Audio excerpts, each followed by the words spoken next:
Thank you, Roger. Appreciate it. It's a lot easier to start off these meetings when corn is 650 and beans are 14, right? It's a different mindset in the crowd. You know, when you think back about the marketing decisions that you made on last year's crop instead of this year's crop, you know, the difference was it a great sale or was it a good sale? And that's the spread we had last year with the prices. No matter what you sold in the last 3 years, it's been pretty decent volumes or values. It's been pretty decent profitability. It's been a pretty good stretch of 3 years. And as what normally happens when we have a multiple year period of time of pretty high prices for whatever reason, we still have those market responses that are the same, and that is expanded acres. That is, we try to expand a little bit what we can here in the United States, but the biggest amount of expanded acres is in South America, and we've been doing that aggressively the last couple of years, prompted because of the prices that we have. So as we think about the era that we're in right now, it's certainly not nearly as fun to talk about 450 corn, especially if you want to inflation adjust that number. 450 today is probably equivalent to something closer to 4 or 415 or 420 about 3 years ago, just because of how much the cost of everything else has gone up. So it's certainly a bit more challenging time. This presentation, I'm gonna skip through several little slides and kind of talk over most of them. You don't have to be able to read the screen or follow along necessarily. This presentation is also on URSA's website, so if you do want to get a copy of it or just look at it on your computer at any point in time, you can go there and get that then. But we do certainly need to recognize we're in a different type of a market than we've been in the last 3 times I've spoken at this meeting. It's different. We have a market that is in a carry. A carry market basically means the corn and beans are worth more later than they are now. We've spent 3 years, almost an entire 3 years, where the highest price on the board was the spot price, the nearby price. And the further out you go, the less the value is. And that is more of a demand-driven market that's demanding more of that grain today. It's willing to pay more for that grain today than it is later because it's in short supply. Or there's a demand factor that's causing that. And we're in exactly the opposite market today. We're in a carry market, we're in an oversupplied front end of this market, and we're also in a market that has really caught a lot of the producers off guard because of how the last 3 years has been. When you this is kind of a psychological statement, but when you've ingrained in your marketing patterns for the last 3 years that anything that you sold ahead, by the time you get there, the price is higher and your spot sale would have been better, you kind of do start to do that more and more and more. And we've trained ourselves to do that in the last 3 years, and now it's the opposite. We don't have nearly enough grain sold. The spot price is the cheapest, and we're looking for solutions. We're looking for answers. We have a lot of questions about, are we ever going to see $5 corn again? When we just saw it a month ago, or a month and a half ago. Are we going to see $6 corn again? The answer to those questions are yes, we will. It might not be 24, might not be 25, but we will again at some point in time. These prices go in cycles. It is no different than when we went up to $7 and $8 corn in 2008, 2009, 2010, and then we had that doldrum 4 years of 2016, 17, 18, and 19, and then we came off of that. We're still going to be in those type of cyclical markets over the course of years because that's just how markets behave. That's just how supply and demand economics work. But we are certainly in a time that's a little less fun to be in grain production agriculture versus what we've had the last couple of years. That's my preemptive little talk as I give you a few reasons as to why we're in the doldrums here a little bit, so it doesn't sound too terribly negative. The one thing that's not negative is a long-term trend that is, in my opinion, not going to change anytime soon, and that is we still add more people to this planet every day. We still add more calories that need to be fed every day. We still feed more meat every day. We still need more starch every day. And we're still consuming more energy every day. Those trends are not going to change anytime soon. This is simply a world consumption chart of corn. The red line shows how much of the United States supplies of that. This is a world consumption chart of beans. They're all very lower left to upper right. That's a positive chart. This is world supply, world production of wheat on the demand side of wheat. So these are those big picture trends that are just kind of that stable economic growth. And that's kind of a macroeconomic view of of the positive side of agriculture. The challenge that I have, before I get into this Brazil slide, the challenge that we have in this country is... Should we move that over so you can see the... Oh, maybe. I would say... Oh, it's all... No, it's...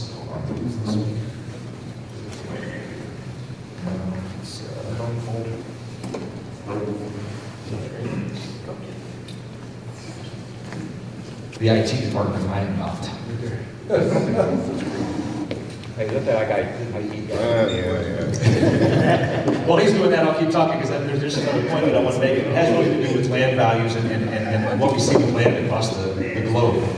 Some of you guys may have seen this study that came out last week. It was by the University of Illinois. They did a really interesting study comparing Illinois land returns per acre for corn versus land returns per acre for corn in Mato Grosso, Brazil. It was a pretty deep, in-depth study of all the different costs, all the different factors.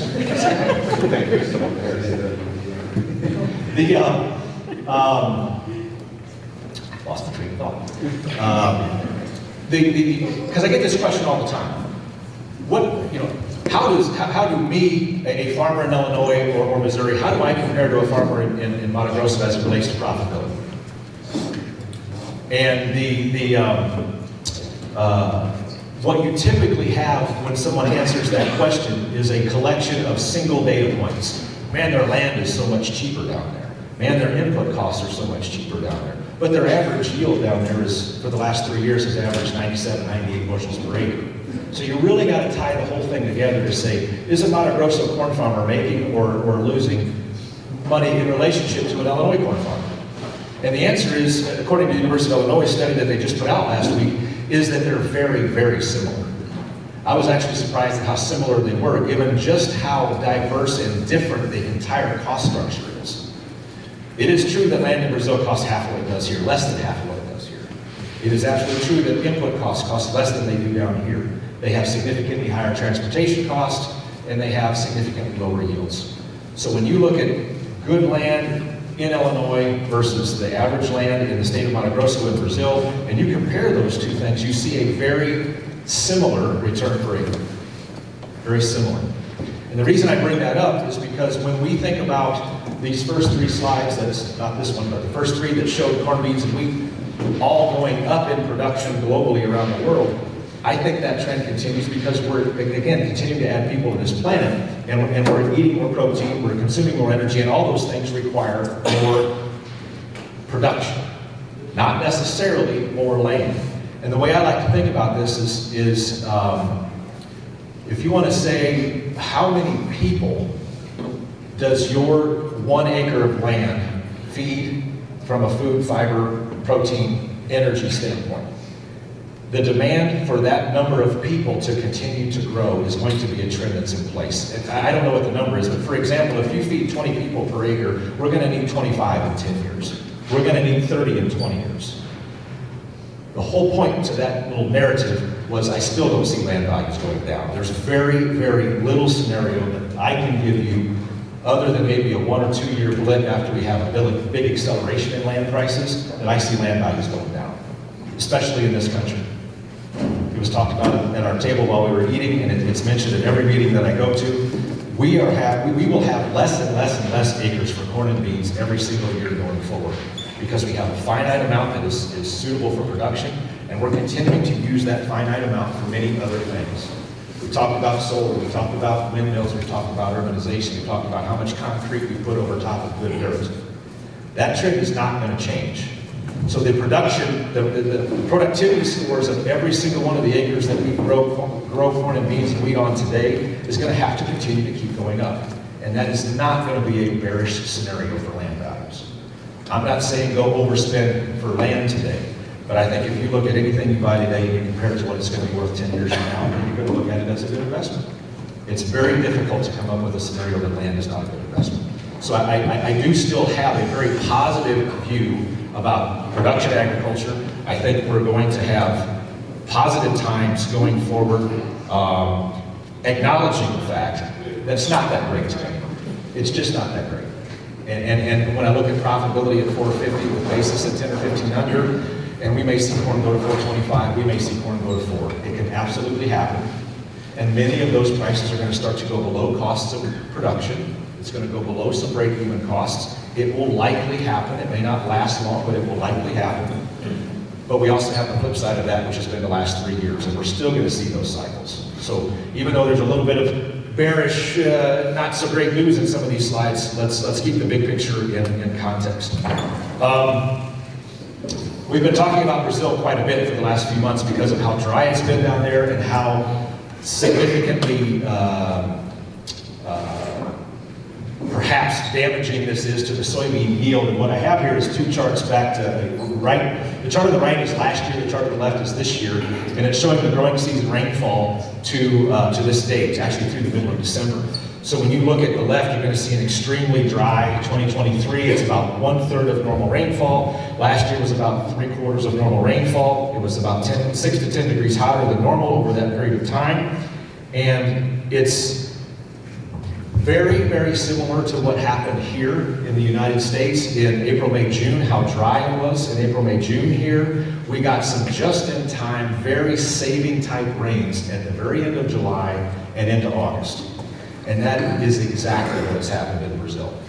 You want to know why the beans are down $1 to $1.25 in the last 4 weeks? It's because of that. You can't even see the numbers on that screen. It's so dark red. But that's between 6 and 7 inches of rain in 3 weeks across an area of Brazil that is 70% of the growing region of soybeans that have been in the drought.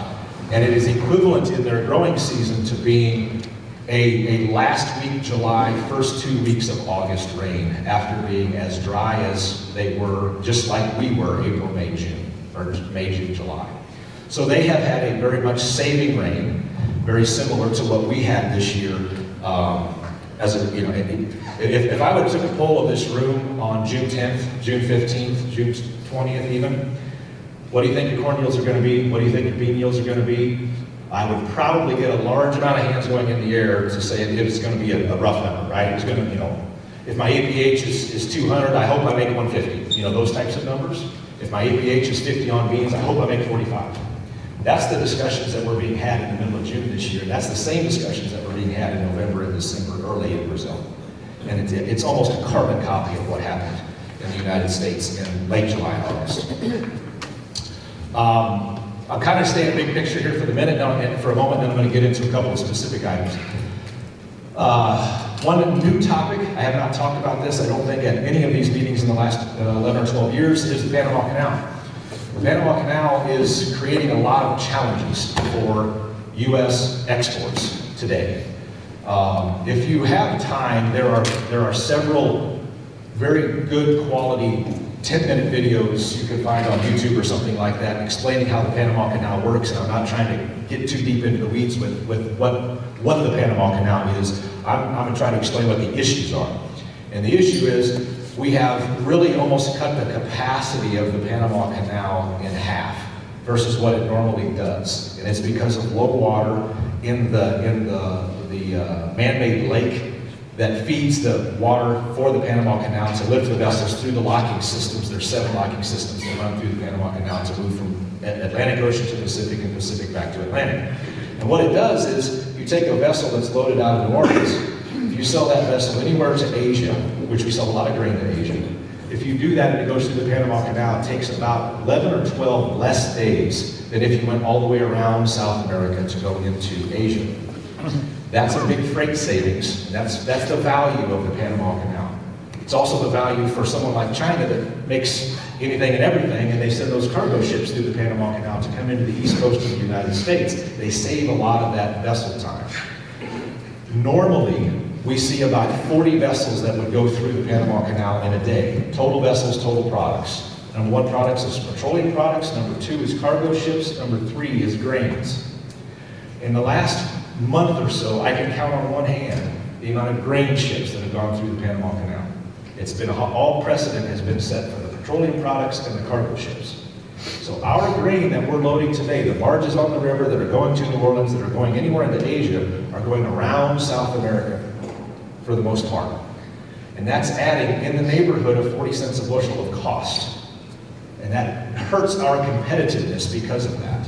And this is not a problem that has just all of a sudden happened. What this slide shows in the upper left is the products. It shows you petroleum, container ships, and grains being number 3. This shows you the amount of daily availability of slots. A slot is what a vessel needs to go through the canal. Normal is 40, and as of February 1, it's 18. That's how many ships, how many slots are available to go through the Panama Canal. This is the water level of the lake that feeds the Panama Canal. That water level has been this low before, and it has rebounded. So I'm encouraged that I think it's going to rebound, but it just doesn't happen that quickly. This map here actually goes back 20 years, so this is a long time. But this here has happened. We've been this low before, and we rebounded over the course of about a year. So why do I bring all this up? I bring all this up because it challenges the United States export program to compete with Brazil. Brazil's our #1 competitor by far when it comes to corn and bean exports around the world. If we're having to ship grain from New Orleans to go to China, like beans right now is a very big program. If we're shipping beans out of New Orleans today to go to China, and we have to go around South America to get to China, what are we going by on our way there? We're going right by Brazil, right? That freight spread is a clear disadvantage to the United States because we're literally waving at the ports of Paranagua about 7 or 8 days into the sailing of that vessel, as opposed to cutting across the Panama Canal and taking that shorter trip. So when we think about competitiveness of grains, all the little things like this can be advantages or disadvantages, and right now this Panama Canal is disadvantaging the Gulf market competitiveness for grains, and we're feeling that. We're feeling that in our slower bean exports, especially out of the Gulf. Our total exports out of this country of soybeans are running 5 to 6% behind last year, but the big difference is not just the 5 to 6%. The big difference is how many more beans as a percent of the U.S. total is going off the West Coast. We have a very, very busy West Coast. PNW, Seattle, Tacoma, Washington area, all the unit trains from the Dakotas and Minnesota, that is a very busy bean market today. And they're getting a much larger share of the export business than the Center Gulf river markets that Ursa sits on top of. So we do have some disadvantages that won't last forever, but that does explain some of the weakness in basis that we've had, especially in beans recently, compared to other years. So just a topic to be aware of. I think it goes away because it has before. One thing I learned, this is more of an interesting tidbit than anything else. The Panama Canal connects 2 oceans. The water that is used in that canal to run those vessels through is not seawater. It's not salt water, it's fresh water. It comes from that major man-made lake, I think it's called Grutan, G-R-U-T-A-N, or G-A-T-U-N, Gatun Lake, whatever. All the water pumps from that lake is fresh water, rises up the vessels. There's a series of three locks on the way up in elevation. You got a 4th lock on top that runs across the top. The Panama Canal runs about 50 miles. You got 3 elevations up, 1 across the top, 3 elevations down. The elevation from sea level to top is about 85 feet.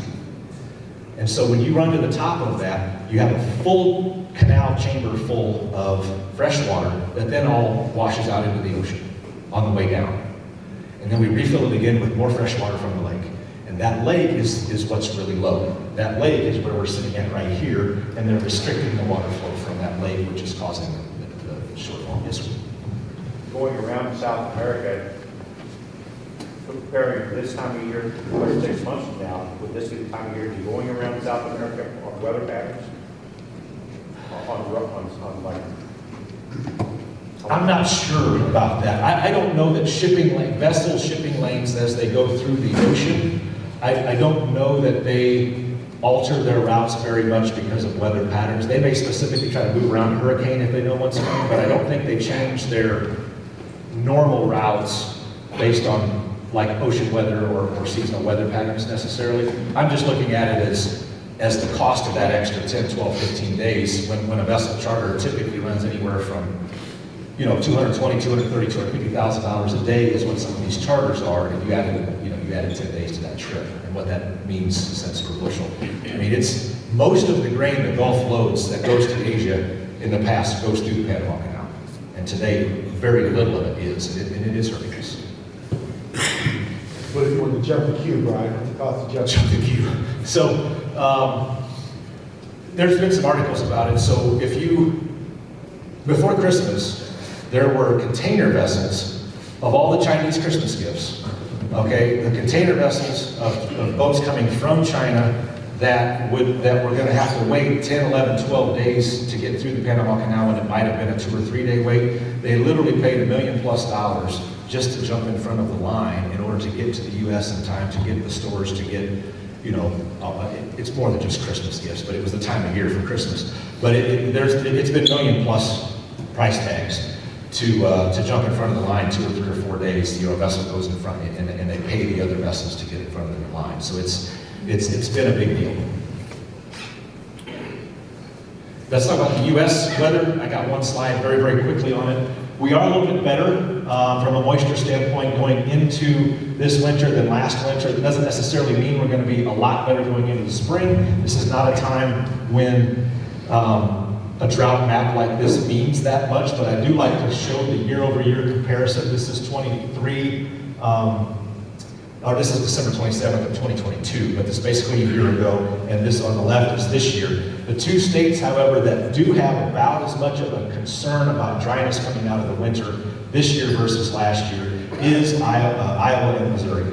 So we do have some nearby states that are still about as dry, if not drier. Missouri's drier this year than last year, but most of the rest of the Midwest is actually in a little bit better shape going into the spring for soil moisture purposes.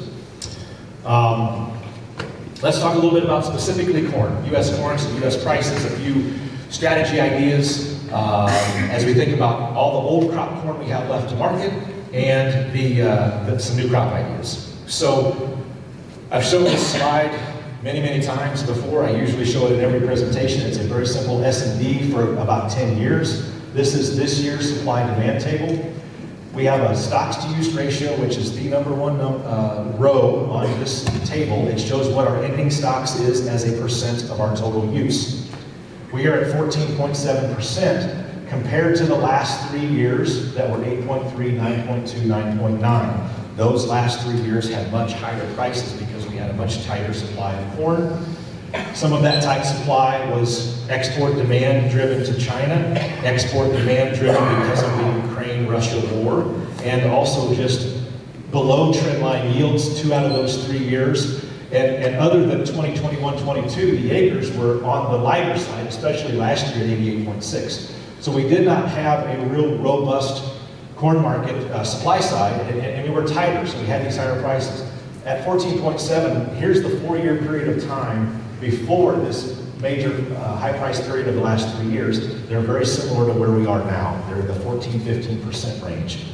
This is why I think it's very reasonable to think prices ultimately this year could get into the same range we spent a lot of time at in these 4 years. These 4 years were not fun. The average front month price on the Chicago Board of Trade for these 4 years is about $3.85. If I want to inflation adjust that number, maybe it's $4.10. Okay, so and we're at $4.55 or so today. So this is the era that we're in right now, and it's likely not going to change before this year. And I really want to also focus on how we think about next year's crop, next year's acres. We have a pretty big report coming out Friday, and we also have another report on March 31st. There are 2 big reports coming up between now and the very beginning of the spring that we need to pay attention to. The report tomorrow is the quarterly stocks report and the first WASDE report of the year. The quarterly stocks report is a measurement of corn and soybeans on December 1st. It is the first measurement of the recently harvested supplies of corn and beans. That report is going to set the tone for the next 3 months. Whether or not we have a little bit better yield or a little bit worse yield, a little bit more stocks, a little bit less stocks, we're going to get our Qs tomorrow morning at 11 a.m. And the market's going to trade that number as it is an absolute fact. Okay? And the one thing I always caution when I say that, I hear it 10 times a year at meetings like this, and that is the USDA and NASS don't know what they're talking about. USDA and NASS doesn't know what yield is. Their production number is way too high. I never hear a producer say the NASS production number is too low. They always tell me the production number is too high. But they always say that their yield is too high or their production number is too high. It may be. It absolutely might be. Nobody cares. It is what the number is. And I've probably said that at this meeting a few times before, and I'll keep saying it if you keep having me back. The number is what the number is, and it's going to be traded as fact. So if that number is bearish tomorrow, we will go down tomorrow. I do think the market is leaning quite bearish right now, so it probably needs to be a bearish number if we're going to continue to go down. But we do have a market that is set up on the bearish side with a much more negative price outlook. The next slide I'm going to show you here shows that. But I want to look at that number tomorrow, make some decisions based on that number, and treat them as fact. You got to remember, 90% of every single transaction, every single contract that is traded of corn on the Chicago Board of Trade every single day is traded by a computer, not by a person entering an order. It is a computer-generated algorithmic trade. That's a scary thing. It adds volatility. It's exactly what the CME wants. And the CME wants that volume. They want the revenue generated from that volume. But it is a fact that the computers generate 90% of the trade in corn and about 75% of the trade in beans. All of those computers are going to be programmed to take the NAS number we get tomorrow at 11 and trade it like it's fact. So that's why it matters, as much as anything, because the computers are going to trade it just as that way. When I say we have a market that's leaning a little bit bearish already, I'm going to skip to that slide real fast and I'll go back. There's a group of traders out here that make up a significant amount of the positions on the Chicago Board of Trade called Managed Money. Managed Money is a pool of traders that trade asset classes. That asset could be real estate, that asset could be precious metals, that asset could be equities. There's an asset class of ags. The ag commodities in general, the big ones, are corn, soybeans, meal, oil, wheat, Chicago and Kansas City, live cattle, hogs, and cotton. When you look at the aggregated positions of all of those managed money positions, money managers work for the big banks, JP Morgan, Goldman Sachs, Morgan Stanley, those types of companies. The aggregated positions of all of those companies for the last 4 years are what's showing in these 4 colored lines. And it's kind of hard to see, but the even line is, I don't know if I'm going to be able to put my shadow on it, and I should have pointer. But the even line's it's not even in the middle of the page, it's slightly below the middle of the page. And you can see most of the time for the last 4 years, this crowd has been long agricultural commodities. They've been long 400, 500, 600,000 contracts in aggregate many times throughout this last 4 years. And look at where they're starting this year at. Minus 300,000 contracts, short 300,000 contracts. So it tells me 2 things. It tells me, number one, the managed money crowd of the agricultural asset class is bearish. They would not be short 300,000 contracts if they were bullish these commodities. They are short because they are bearish. They think prices will continue to go lower. The other thing it tells me is they're also leaning in a direction that if we were to give it a market spark of some reason, maybe we get some new Chinese demand, maybe we get another some damaging headlines out of the Black Sea that's still been shipping 4 million tons of corn a week. Maybe something happens within that war that shuts that down completely again. Maybe we have some yield problems in Brazil's second crop of corn this spring and summer. There can be some things that happen that are bullish events that's going to catch this entire crowd leaning the wrong way. So on a report day like tomorrow, that's an important stat.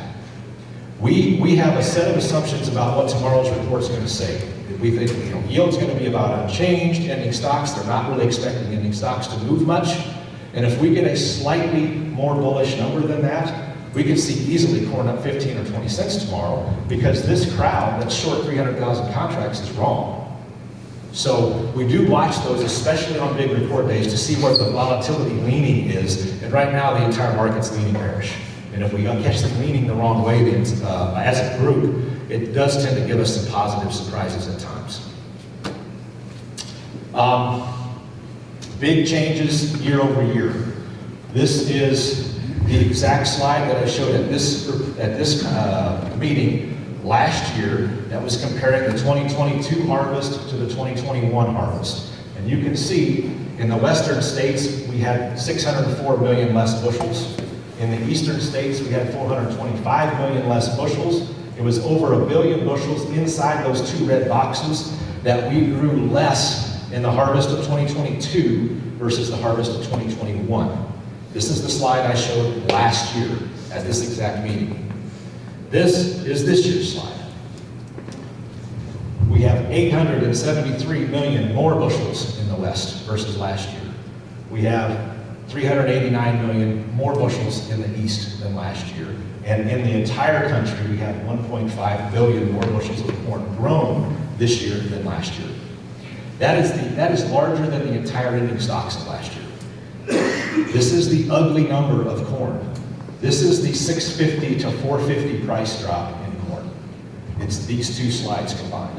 How much more we grew this year than last year compared to the year before. It's a big number, and we don't have the demand today to offset this much of a jump in production. We are fighting the largest corn crop Brazil has ever grown that they harvested last summer in June, July, and August was the largest ever. This next year won't be as big because they're not going to plant as many acres. We also grew, because of $6.50 and $7 corn, we grew 95 million acres of corn last year, third largest amount of acres in this country ever. And we had a much better yield than people were expecting in June of last year. It rained at just the right time, and we had yields that surprised a lot of people, myself included. Again, I would have not have guessed 176 bushels or 177 bushels per acre in the middle of June 2023 was going to be the national number. Our weather was not that good. We had just-in-time rains, and the crop performed extraordinarily well for the little amount of rain that we gave it at the end. And so those things combined are really what's setting the stage for this corn price being $4.50, not $6.50. We do have Mexico, which thank goodness we do. They're our largest buyer of corn by a lot. They've bought significantly more corn this year than any other year in the past. The dark area of this stacked bar chart, the dark green area, is how much corn they've bought so far this year. It's larger than any other year by a few million tons, and we're expecting almost 18 million tons in total. So so why are we seeing Mexico? The next slide also tells the same story. This is Mexico's rail shipments to date. You can see this black line, this black dash line here, and how much above it is the other four lines. Not only is Mexico buying more corn, they're taking that corn early. We have shipped more corn to Mexico than we ever have at this date for any crop year. Why is that? I think there's two reasons. One is we've all heard for the last 12 to 18 months this GMO, non-GMO importation of corn from not just the United States, anywhere in the world, that Mexico will put a ban on some of the GMO products that come into the country. I think that's complete nonsense. There's no way that they can get all the corn that they need if they don't buy GMO corn from the world because there's not enough supply of it. We don't grow enough non-GMO corn in the United States to supply Mexico, let alone anybody else. And anybody else is an ocean away. Okay? So it makes absolute no sense for them to say we're going to be non-GMO corn in Mexico, but they have a president who has been saying that for about 12 to 18 months. A lot of the feed companies, hog companies, food companies in Mexico are fearful that that will catch more traction, and they want to have a larger supply of corn in the country because of that. So that's partly why I think we're front-end loading Mexico. The other part of it is the border. Not to get into any type of political immigration policy discussion, because that is just futile. We are seeing a lot of disruptions in trade at the border because of all of the immigration issues that we're having. We have had multiple times where 3 or 4 or 5 days at a time, we will have major railroad crossings in El Paso, Texas, Eagle Pass, Texas, Laredo, Texas, that shuts down. Trains can't get through, empties can't get back, loads can't get down because of all the people, all the immigration issues in those port cities or in those crossing cities. And we've had railroads declare force majeure because of that. We have literally had force majeure by both the BN and the UP Railroad because empty shuttle trains that have, we took soybean meal or DDGs or corn down to Mexico, they unloaded at the destination, the empty cars are trying to come back to the United States, and they're full of people on top of the cars. Literally a backhaulage of people. And they stop them at the border, it takes time. Railroad can't do anything about it because your border agents are the ones stopping the trains, and sometimes that lasts days, even weeks. We've seen it last more than a week twice. So you got people in Mexico getting nervous about that, saying, I need to have these trains coming back full of corn, meal, DDGs. And so we've really disrupted railroad traffic flows at the borders, which I think is the other reason we're trying to front-end load as much as we can this extra corn. Ethanol margins are not very good right now, but this is pretty normal for this time of year. Ethanol is a very mature demand segment for corn. It's had its build-out phase. 2008 to 2013 was when the ethanol industry was built. We have had single percentage growth in those years after 2013, but it is a very mature market. We're not building ethanol plants anymore right now. Doesn't mean we won't. We could have a few legislative things that might happen on something like sustainable aviation fuel or something like that could breathe a little more life into more ethanol production. But for right now, it's a very mature business. Our feeding sector has actually been down a little bit from a numbers standpoint, cattle numbers, backgrounding numbers. We've gone through a 12 to 18 month cycle where we've seen replacements negative year over year for several months in a row. The 12-month comparison on replacements has been down. We're starting to see that come back a little bit, but for the last 12 months to 18 months, that's been a challenging area for feed. We've also seen challenges in the poultry markets and pork markets, so feed is flat. So when I think about the demand sector for corn, we don't need that extra 1.5 billion bushels. And that's really the take-home message for corn. So this next slide is about 2024 fall. So I want to end the old crop section on a couple of trade ideas, a couple of ways to maybe unfreeze what you're looking at with how many old crop corn bushels you have left to market. I'm not talking about anyone specifically in this room, but on average of the elevator clients that we work with, and there's about 120 to 130 of them across the country, on average for January 1st, if you look at the last 10 years or so, the amount of corn in the elevator that the farmer owns versus what he produced is usually under 50%. It's usually 40 to 50%. I have more elevators today tell me it's over 80% than not about how much grain is in the elevator that the farmer owns. 75 to 80% is the common number that I hear. We have a lot of elevators full of corn. We have a lot of farm bins full of corn. A much higher percentage of that corn has not yet been priced by the farmer this year. The reasons to why are very understandable. You've sold $6-something for corn for the last 3 years. I am not excited about selling $4.50 corn. I totally get that, and it's reasonable to think that. But we will probably see a whole other crop of corn come before we see something north of $5.50 that allows you to maybe market something materially higher than where we're at today. So we need to keep that in mind. So when I think about what kind of causes you to unfreeze a little bit, and what are some contract alternatives that allow you to move some corn, maybe not fully priced corn, maybe keep some upside to what you have if you sell it and move it here nearby, is a contract I don't honestly recommend all that often. Because I'm not usually a big fan of buying calls for a producer, because a producer is always long anyway. You guys are always long your production. So generally buying calls is a bad thing. All you're doing is adding risk because you're already long. But if you were to sell corn and attach a long call to it, you do two things. You kind of get that sleep insurance of market can rally 20 or 30 cents on nothing any given week. You can ask, any one of you can ask me any day of the year, Brian, what do you think corn's going to do tomorrow? I'm going to give you the same answer.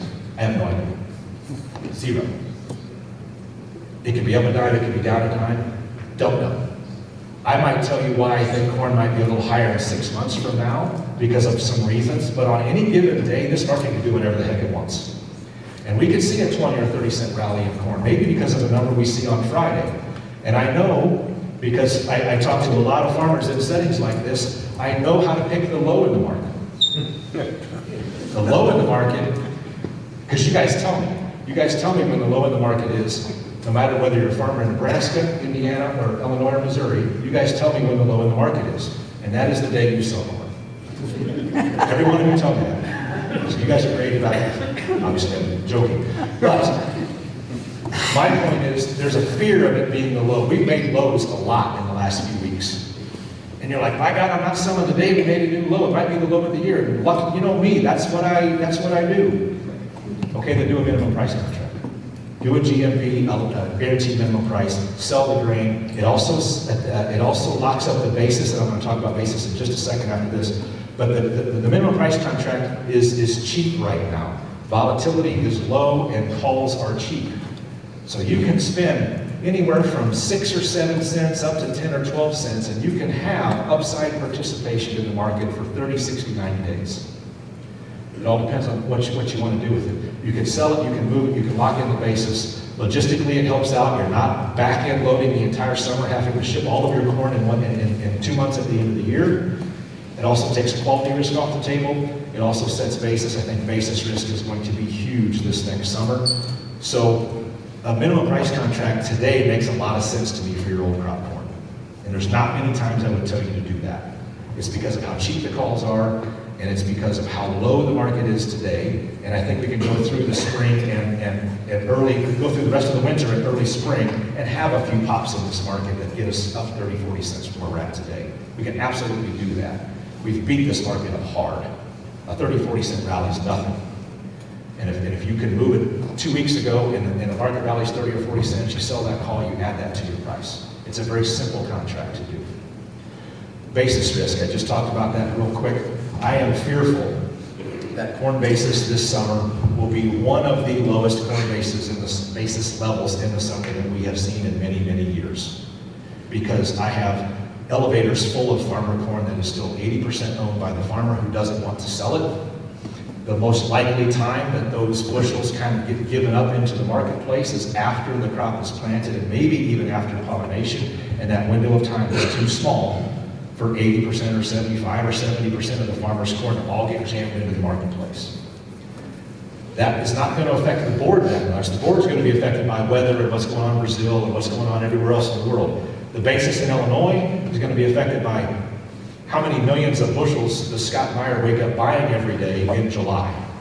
And if that's twice as much as it normally is on an average July, and that's happening at every other elevator and every other ethanol plant in the Midwest, basis is not going up. Basis is going down. I'm fearful that we could see basis levels this summer 30, 35 under. So I'm really worried about basis. That's also why I like that GMP contract, because it sets the basis down. We are in a carry market. Futures are worth more later than they are now. The only way you get that carry into your pocket is if you sell that carry, okay? 2024 is worth about 30 cents more than 2020, December corn, fall 2024, is worth about 30 cents more than the corn is today for spot old crop corn. That is not a market condition we've been in for a while. We haven't been in this condition for 3 years. So when I talk about 2024, which is what's on the screen right now, we have broken down this chart out of this 30 cent range we've been in, which is the yellow shaded area. We've broken down the last few days and we've made new lows. I do think there's opportunities to see some weather volatility for next year's corn, fall corn price to get up into that 525, 530 area again. That would be normal. If we see corn go from a 480 level like it is today to a 530 level during the weather market in April, May, that is normal. That is normal weather volatility. That would be where I would be putting targets for new crop. If you're accustomed to doing some accumulator style, premium offer style contracts, I also kind of like those for new crop corn. I'm not a big fan of those for old crop because we're too cheap already. I think the downside for next fall corn, this is the big ugly scary number. I think we're going to plant more acres of corn than we think this next spring. I have way too many companies that are just like URSA that tell me we have put on more fall anhydrous than we ever have. URSA's not alone in that. I would say most full-service agronomy / grain companies that I deal with will tell me the same thing. We've put on more fall anhydrous than we ever have before. That tells me we're geared up for corn acres. We don't need 91 million corn acres, but I have a feeling we're going to plant 91 or 92 next spring, which is still 3 million acres less than this year. We need to be 6 million acres less than last year, and I don't think we're going to be that low. That gets me to the March 31st acreage report, which is the other really important report I want you all to pay attention to. If we are 90 or 91 or 92 million corn acres, that means we're only going to be 86 or 87 million bean acres. That bean acre number is too small, and I'm going to get into beans next. That corn number is too high. And if we get into that situation, the market's going to have a job to do. The market's job is going to be to switch about 3 or 4 million more acres from corn to beans, which is very, very hard to do when a lot of those corn acres already have anhydrous put on them. So I'm fearful that we could have some corn pressure through the spring because of that March 31st acreage number being too high. it's also an opportunity for soybeans because they're going to try to buy away some acres. We have a very strong demand story for soybeans that I'm going to talk about next. And I think we're going to see a bean price that battles for acres going through April to carve out another 1 or 2 million less corn acres, trying to buy some of those bean acres back because that number's probably going to be too small. Any questions on corn? I usually spend a bit more time on corn because everyone wants to talk about corn. I got about 10 minutes on beans, 5 minutes JSA selected, and we're done. Any questions on corn? You raise the trend line yield, what's going to be your low one, these, A trend line on how many acres? your forecasted acres there, your 90. On 91 million acres, a trend line yield, I actually am using 180. I think the USDA is going to use 183 because that's the long-term trend. Hold on, did I miss it already? No, let's see.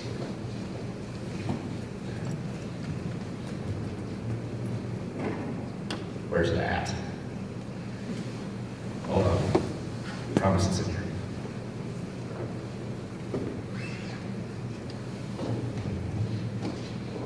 Maybe I'm lying.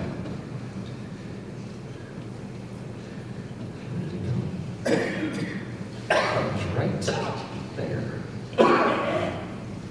Okay, I'll just talk through it. But the 180 bushel yield, 91 million corn acres, is going to add another 300 million bushels to our ending stocks. It takes us from a 2.2 to a 2.5, which is a 16.5 to 17% stocks to use, and it's one of the highest stocks to use ratios we've had in 15 years. That is in all likelihood a scenario for a high 3 futures price with a 30-40 basis of fall. No one wants to talk about that, Roger.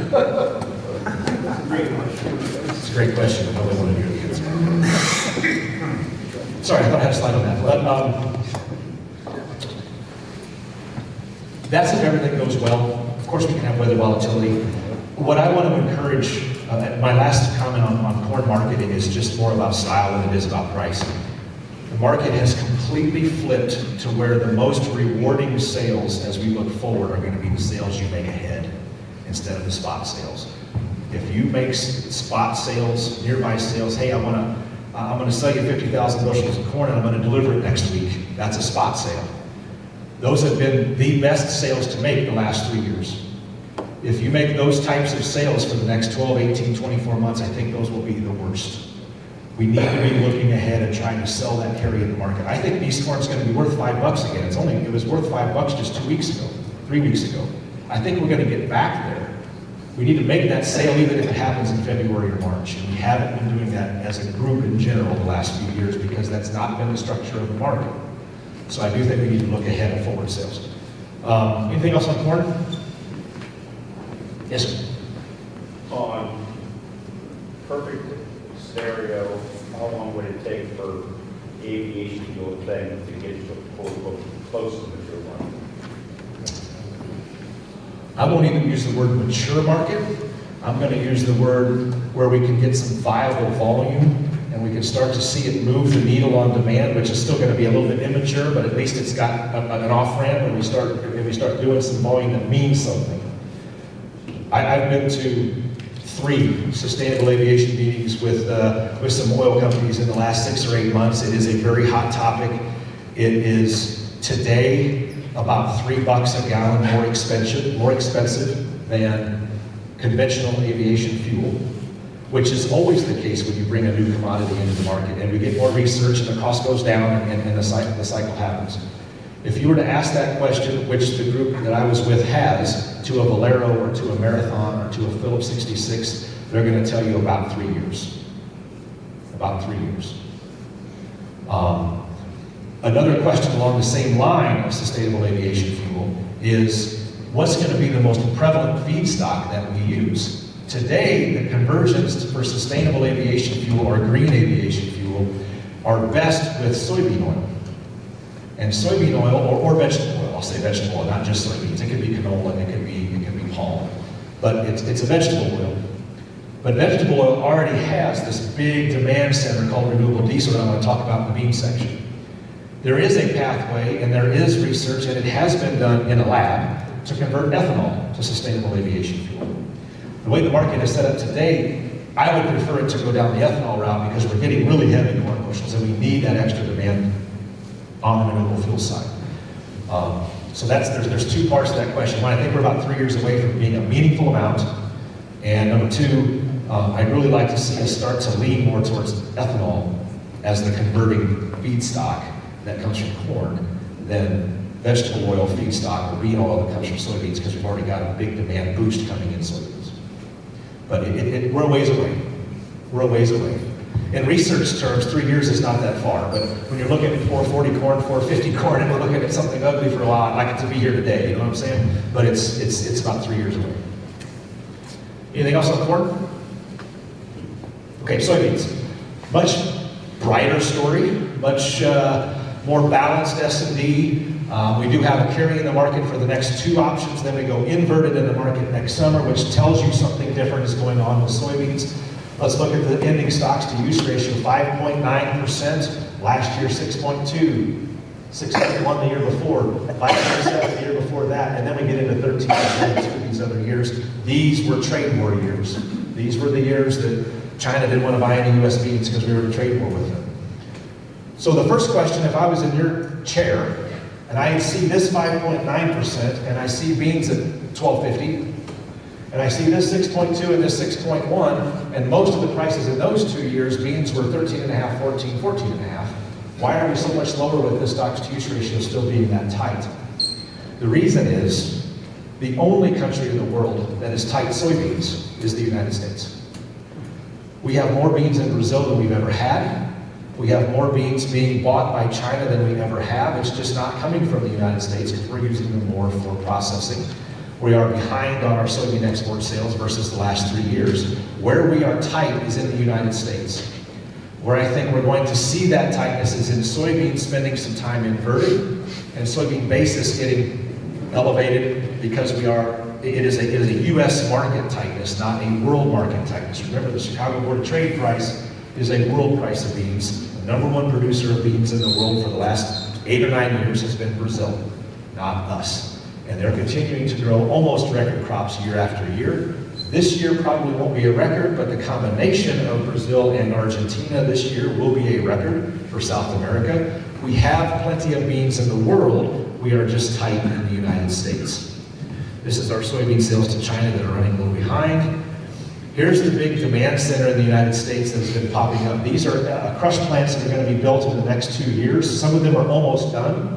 Some of them just have gotten started. We might not see them until 2026. But here's about 650 million bushels of soybean demand that is all in this country. Compare 650 million bushels to the ending stocks number of the previous slide or two. What was that ending stocks number? Do you remember? 245, right here. Our whole ending stocks is 245 million this year. We're talking about adding 650 million bushels of crush capacity in the next 2 to 2.5 years. These are not plants that might get built. These are plants that are under construction. All but maybe 2 of them. Okay? These plants are getting built. And so you say, well, gosh, Brian, I mean, looks like to me we need another 600 or 700 million bushels of beans just to stay comfortable. And you would be correct. That is exactly what's going on in the soybean market. This is every crush plant in the United States on a map. As of 2022, which was before any of this expansion happened, you can see this big 68 here, right on top of Quincy, Illinois. That's the Indian Quincy plant. 68 million bushels a year is what they consume on average. Decatur is one of the largest. They have 2 plants in Decatur, Illinois. That's 105. You got another big plant in southwest Iowa, 79 million bushels. That is Bungie Council Bluffs. That's the ethanol industry, the crush industry pre-expansion. This is the crush industry post-expansion. I use 2027 to give some of the late comers a little bit of time to finish their plants. Notice where all of the plants are at. Illinois and West. Why are they all Illinois and West? It's because the singular reason, and this sounds silly to say, the singular reason we are adding all this crush capacity is for soybean oil to be shipped to refiners on the West Coast, mostly in California, to benefit from California's state tax incentive to use renewable diesel in their fleets and all diesel that is sold in the state of California. Just the state of California is adding 650 million bushels of capacity to the crush industry of the United States. Okay? Not all of the renewable diesel plants are in California. Some of them are in New Orleans, some of them are in a couple of other places in the West, but they all have an interaction with diesel trading in California. And there's a big tax incentive by the state, not a federal tax incentive, a state tax incentive that is pushing renewable diesel into the fuel markets in California. Renewable diesel and biodiesel are not the same thing. I think I might have went through this last year. Renewable diesel is a drop-in fuel. It is made at the refinery. It can get blended at 1%. It can get blended at 100%. It doesn't matter. Biodiesel has a maximum of like 15%, and there's some mandated state stuff around 5%. You cannot go above that, and you have to blend in biodiesel. Renewable diesel is diesel. It's in the same pipeline. Doesn't matter what the blend rate is, it's exactly the same. Molecularly the same. And this is all driven by the state of California. There is likely going to be other states that follow California. If you were to ask me what's the most likely next state after California to implement a state policy for renewable diesel, I'm going to go to my next favorite blue state, and I'll tell you New York. And then I'm going to go to my next favorite blue state, and I'm going to tell you Illinois. Those are the ones that have state policies and state legislatures looking at the same types of policies that were enacted in California and enacted in those states. New York and Illinois are the next two. Will they happen? I don't know. How soon will they happen? I don't know. But they will be, and it will be an impactful thing if they do that. We are not going to supply all the renewable diesel just from soybean oil in the United States because we don't have enough. Okay? We will be importing other oils. We'll be importing palm, we'll be importing canola, we'll be importing sun, okay? It's any vegetable oil as a feedstock. We also use used cooking oil. 5 years ago, we started to scratch the surface of used cooking oil going to renewable diesel. It has the lowest CI score, it's the most sought after vegetable oil because it has no carbon attached to it because it's already been used, okay? Because it's used cooking oil. In a matter of 5 years, we have gone from 0 to 97%, according to a company called Diamond Green, which buys most of it in the country. 97% of all cooking oil that's used in restaurants, fast food places, is already going into renewable diesel today. We've already gobbled it all up. 97%. So it takes a lot of vegetable oil to make renewable diesel. It's almost a 1-to-1. It actually takes like 9.5 pounds of vegetable oil to make an 8-pound gallon of diesel fuel. It's a little, you lose about 10% of it on a weight basis, 10.5 or 15%, 10 to 15. It's 9.5 pounds of vegetable oil for 8 pounds of diesel fuel. So this is the bright spot, right? This is a bright spot. If you just take this information and you say, okay, well, what are we going to look at for that March 31st acreage report? There's been studies done by very smart people that feel like we need to have 95, 96, 97 million acres of beans. And if we're going to have that many acres of beans, we will only be able to have 84 or 85 million acres of corn. Because 180 is about the max for those two crops combined, and that number is shrinking every year because we're putting up more houses and more solar fields, right? Good dirt being, got solar fields being put on it today, more and more every day. I don't think that's going to happen. I think what's going to happen is we're going to see a period where we are going to continue to evolve in this country, and we are going to continue to use more and more beans in this country to crush, and we are going to export less and less and less beans. Okay? That's the most likely path for how this evolves. Doesn't mean bean demand's bad, it just means bean export demand is going to be trumped, if you will. Not trump's a bad word, or trump's not the right word. Will be bid up by the crush markets, and the crush plants are going to outbid the export market, and we won't be able to be competitive in the export market, is what I'm trying to say. So that doesn't mean $15 beans. That's the point I'm trying. It doesn't have to mean $15 beans. It'll mean $15 beans if Brazil has a short crop.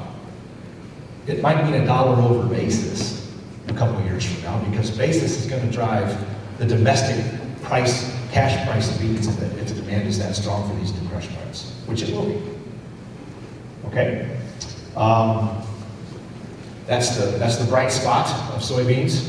I'm much more patient on beans. The producers in general across the country have done a better job of marketing soybeans. I don't have too many elevators that would tell me they have a lot of farmer beans still in their elevator above what they normally do this time of year. It's a lot closer to normal. Unlike corn, it's much heavier than normal. Scott, would you disagree with that? Is that similar? For this, yeah, it's there, yes. Pretty much the same for Ursa. So for the beans that you have left, I don't mind being a little patient. We've beat up the bean market hard because of that rain in Brazil. We dropped $1.50 in a month. I would be patient on beans, honestly. I don't like, Roger's gonna shoot me for saying this, I'm not a big fan of paying storage all the way to the summer. I'd like to find a way to get the storage clock to stop ticking. And maybe I make a basis contract, maybe I make a GMP contract like we talked about before. There's other ways. Instead of paying storage every single month, use a couple of months of that storage cost, buy a call with it and stop the clock. That's, to me, that makes more sense than paying storage all the way to July. And then when you sell it in July for whatever price, at the bottom of your delivery sheet and your settlement sheet, you see the storage charge that's 50 cents a bushel or 60 cents a bushel. I'd rather have stopped that in January, February, and turned it into a GMP and use that money that I saved to buy a call. Again, Roger, you can yell at me later for something. No, I won't forget that. What's that?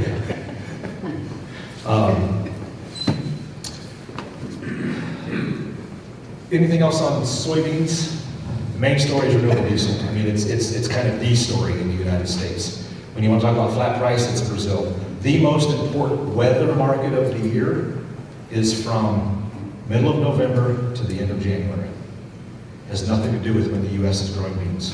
The most important weather market of the year in the world is from the middle of November to the end of January. That is the critical point of the Brazilian growing season. They grow way more beans than we do.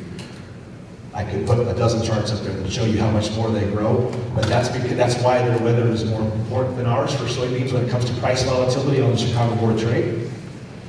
Brazilian weather in general is more volatile than ours.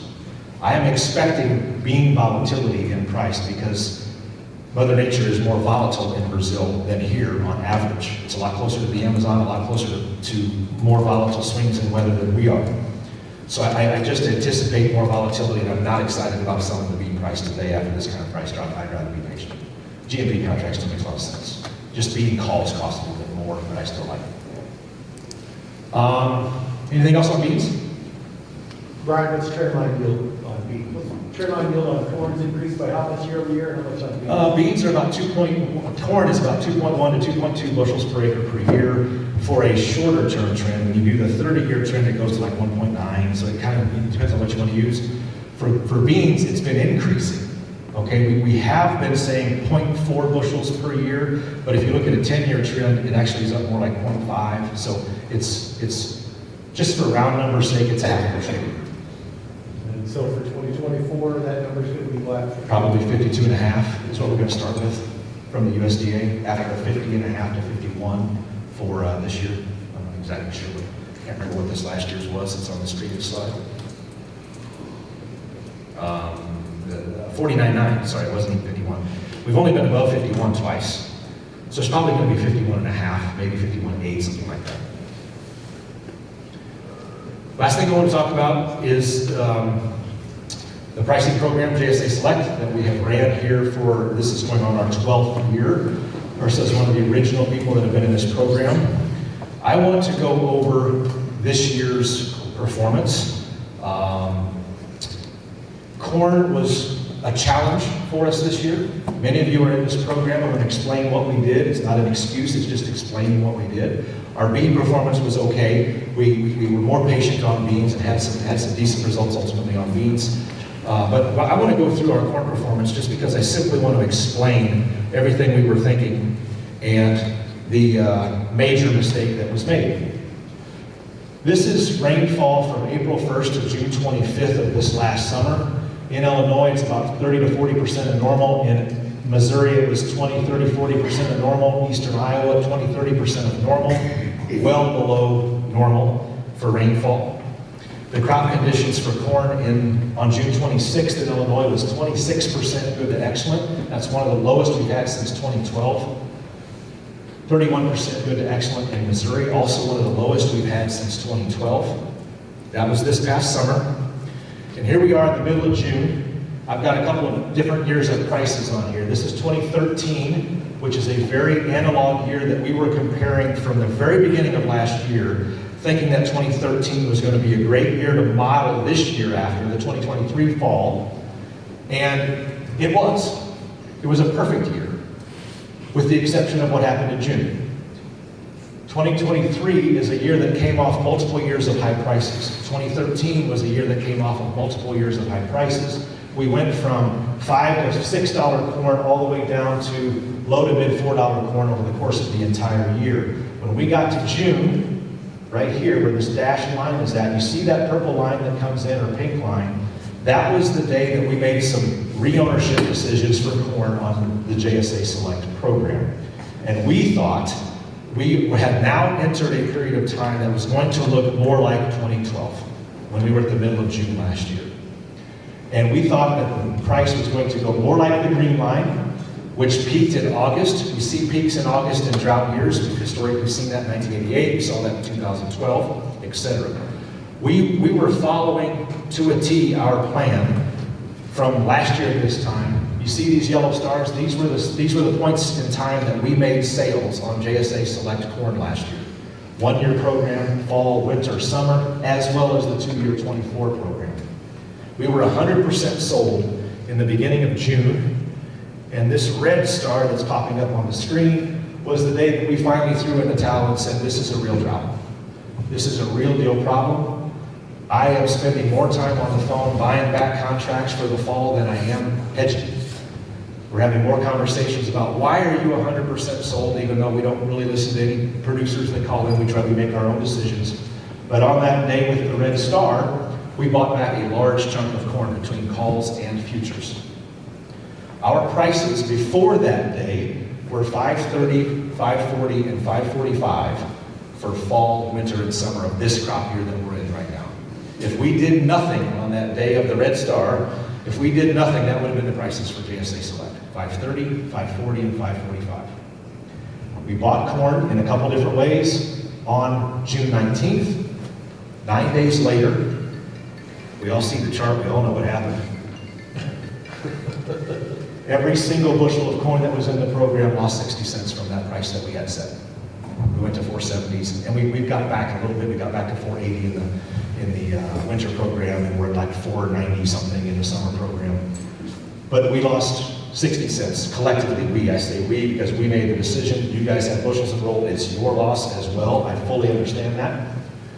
The prices have come down substantially since the fall, which just by chance has made the prices of the JSA Select program look less bad.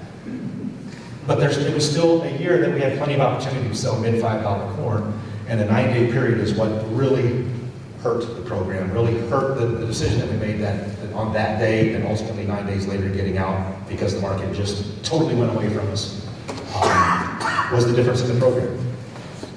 When I think about JSA Select, especially corn, over the last 12 years, and I look at or 11 years, I look at the 11 years of performance and I bracket them a little bit differently.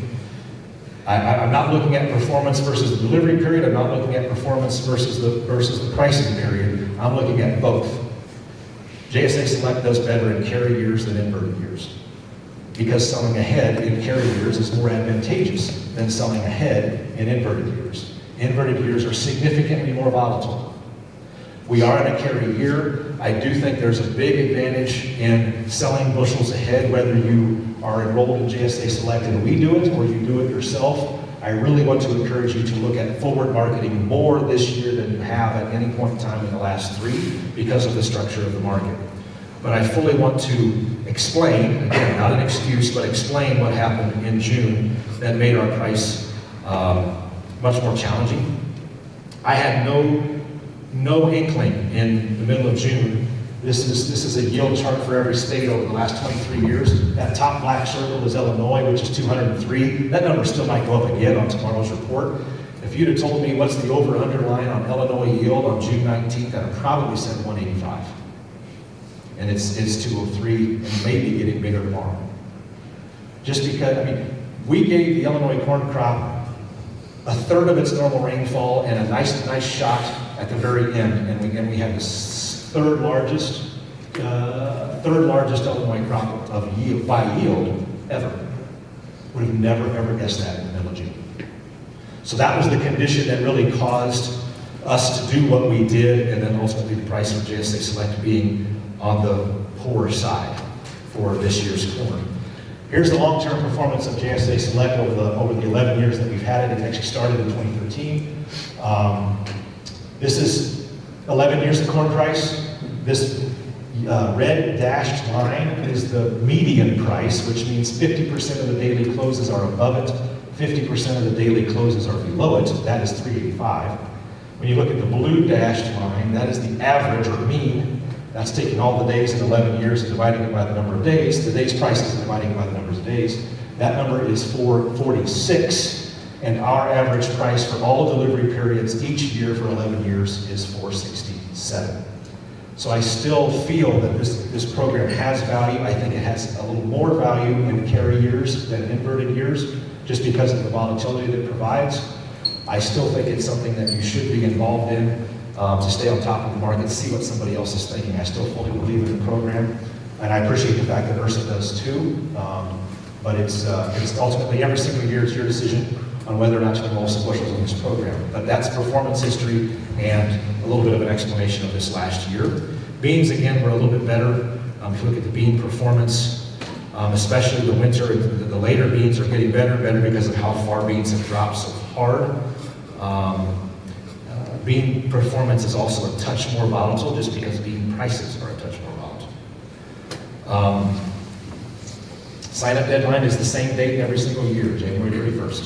So I think you'll have some time to talk to your folks at URSA if you have some interest in the program, or they will be reaching out to you by the end of the month if you want to enroll some bushels into the fall program or the 2-year, which is 2025. Any questions about anything? That's the end. Anybody got any ideas on wheat? You guys got Wheat was really fun for a couple of years, and it's been really challenging here recently. The Ukraine Black Sea War, Russia, etc., really made wheat explosive 2 years ago and last year. It's been surprising how much the wheat price has dropped, and still with all of that still going on. I think when you have when you get a little further south from here, I was talking about this with Roger this morning, the #1 return per acre in a lot of the Midwest, not far from here, just a touch further south of I-64 from Quincy to Champaign, in that whole southern half of the state, the whole Ohio River Valley, the #1 return per acre program for producers was wheat, followed by second crop beans. It's been a very strong, very profitable practice in that part of the country. I think it's inching further north because of how good it has been, but because of that, we've seen soft red wheat acres increase quite a bit the last few years. So I like the idea of wheat, if you can put beans behind it, and if you can get the wheat harvested in time, especially if you get those beans up out of the ground quickly, I like the combination. I'm not so sure that we're a little bit too far north to just say, hey, I want to do the soft red wheat business. We don't have a great cash market for it here other than the river, and we only export about 5 or 6% of the wheat crop. The closest mill is a little ways away, so this area just is not that conducive to growing soft red wheat unless you're doing it for a cover crop, which is a totally different reason. So at prices today, it doesn't really excite me to really go in with a more aggressive wheat program, at least not this far north. Wheat prices, I would put in the same category as corn. They're cheap enough for now, but they tend to be also more volatile because there's wheat grown everywhere in the world, and we can have a problem, or we can have a bumper crop in 6 or 8 different places in the world that grows wheat as much as we do here. So it's got a lot more geography to cover around the world because we grow wheat everywhere. So I would still, I mean, if I'm a producer in Adams County, Illinois, I'm a corn and bean farmer.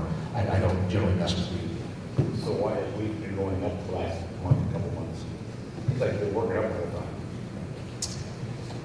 It's very interesting to see the inverse relationship between wheat and beans. Beans are going up, wheat goes down. beans are going down, wheat's going up. There's a very strong inverse relationship between the two. There's a managed money relationship between the two, is why that is the case.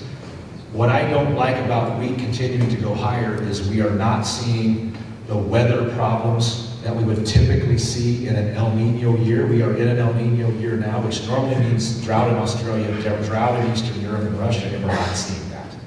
So I would have been bullish if you just said, hey, we got an El Nino year coming and we're going to see a normal El Nino pattern. That's generally been bullish wheat, but we're not seeing the droughts that we typically see in Australia and Eastern Europe. So that's been a challenge for me. Again, I can't explain why wheat's gone up the last few days.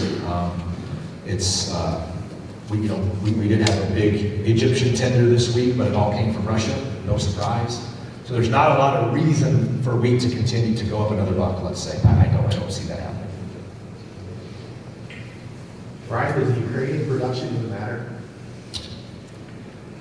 It has, and I think it will again, but today it's kind of on the side.